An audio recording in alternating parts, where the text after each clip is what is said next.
Here's a cool little portable stove you can make with things you probably already have sitting around your house. First, you'll need a couple of cans of soda. Make sure there's no bumps or dents in the bottom. You'll also need some fine sandpaper, a utility knife blade, a thumbtack, a coat hanger, some fiberglass, and a bottle of heat. Use the sandpaper to remove the paint off the bottom couple of inches of both cans. Open the first can and pour out the contents. Using a book to hold the utility blade, carefully cut off the bottom inch of the first can, and then use the sandpaper to smooth out the sharp edge. Use the second can to stretch out the lip of the bottom half of your stove.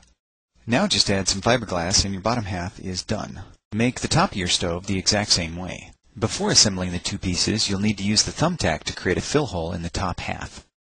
Now comes the tricky part. Carefully place the top half inside the bottom as level as possible so the edges don't catch. Use a shim from the leftover piece of can if you're having problems getting it to fit. Once you have it lined up, squeeze it together as tightly as you can get it. Finally, use the thumbtack to create the fuel jets. Create a bunch of them evenly spaced around the top of your stove.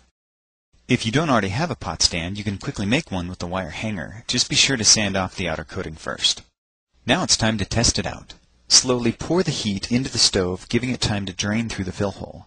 It doesn't take very much. A few tablespoons is enough to boil a pot of water. This type of can stove must be preheated for a second before the vapor pressure will sustain the jets. Once it's lit, put the pot stand over it, and then you're ready to cook.